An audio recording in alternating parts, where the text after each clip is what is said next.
Okay, dear students, now our next topic is acceleration. Acceleration is also a motion of the body, but in this physical quantity, velocity is changing in a unit time. You can say the change in velocity per unit time is called acceleration.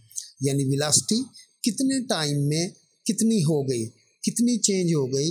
जैसा कि आपकी गाड़ी का metre है, जब आप गाड़ी में बैठते हैं और गाड़ी को स्टार्ट करते हैं तो आपका स्पीडोमीटर का पॉइंटर ज़ीरो पे होता है, और जब आप उसको मूव करते हैं तो पॉइंटर भी मूव करता है और आपकी स्पीड जो इंक्रीज़ होती है। फॉर एग्ज़ाम्पल, आप 60 किलोमीटर पे जब पहुंचते हैं तो आप अगर टाइम नोट करें, ज़ीरो से लेकर 60 किलोमीटर तक कितना टाइम जो है आपका स्पेंड हुआ, तो अगर इस टाइम को नोट करें और चेंज को इस टाइम पर डिवाइड करेंगे तो ये हमारा एक्सेलरेशन होगा। तो हम इसको इस तरह भी डिफाइन कर सकते हैं, rate of change of velocity is called acceleration. It is denoted by ए।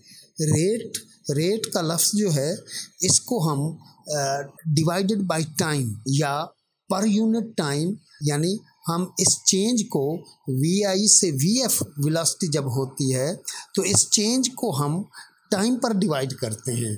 तो किसी भी क्वांटिटी को, किसी भी फिज़िकल क्वांटिटी को अगर आप टाइम पर डिवाइड करेंगे तो उसके लिए हम रेट का लफ्ज़ इस्तेमाल करते हैं। बजाय इसके कि पर यूनिट टाइम लिखें, हम सिंपली लिख देते हैं rate of change of velocity is called acceleration. Now it's formula or mathematical statement is, mathematically it is written as acceleration is equal to change in velocity upon time. Now acceleration is denoted by a and change is denoted by delta or del, and velocity delta v mean change in velocity oblique t divided by time, but delta v is equal to v f minus v i, क्योंकि delta v velocity की change है जिसमें आपकी we आई से V F velocity हुई तो velocity में change हुई। अब कितनी चेंज हुई, तो हम जो बड़ी क्वांटिटी है उसमें से छोटी क्वांटिटी को माइनस करेंगे। जब माइनस करेंगे, सब्ट्रैक्ट करेंगे, तो हमें उस चेंज की मिकदार का पता चलेगा, that how much change takes place in the velocity. So a is equal to vf minus vi upon t. Now the unit of acceleration in SI system, unit of acceleration is meter per second square. Meter per second square, it can be written as m oblique s square or ms minus 2. Now what factors affect the acceleration? Means acceleration किन किन चीज़ों से कम या ज़्यादा होता है, इसको हम कहते हैं कि factors affecting the acceleration. There are the following factors which affect the acceleration. Acceleration number 1 depends upon the change in velocity. Faster is the change, greater is the acceleration. Means changing in velocity mean from vi to vf. If change is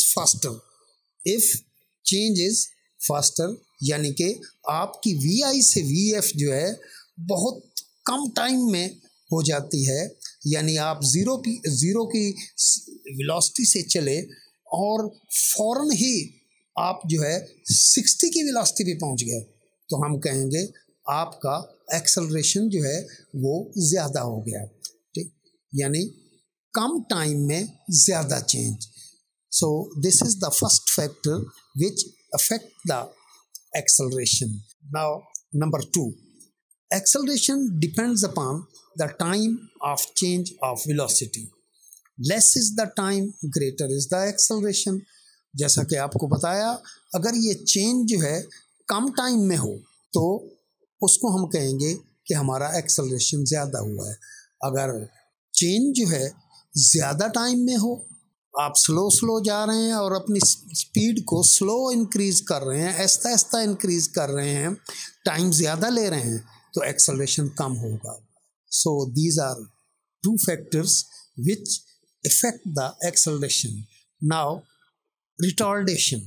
Retardation is the opposite physical quantity of acceleration. Retardation is also negative acceleration. Means जब आप full speed पे जा रहे हैं और आप जो है अपनी गाड़ी को आहिस्ता आहिस्ता रोकने की कोशिश कर रहे हैं, तो आपकी गाड़ी का एक्सेलरेशन जो है वो रिटार्डेशन कहलाएगा. तो हम इसको यूं डिफाइन कर सकते हैं that when the velocity of body is decreasing the acceleration of body is called retardation. It is also known as negative acceleration. It is written as -a, यानी हम रिटार्डेशन को माइनस का साइन लगाकर उससे लिखते हैं. लेकिन रिटार्डेशन को हम डिसेलरेशन भी कहते हैं. रिटार्डेशन का दूसरा नाम डिसेलरेशन है. Now in the next topic we will study about the difference between deceleration and acceleration. जब हम डिफरेंस पढ़ेंगे तो फिर आपको अच्छी तरह इसकी समझ आ जाएगी कि एक्सेलरेशन क्या है, रिटार्डेशन क्या है. Okay, thank you.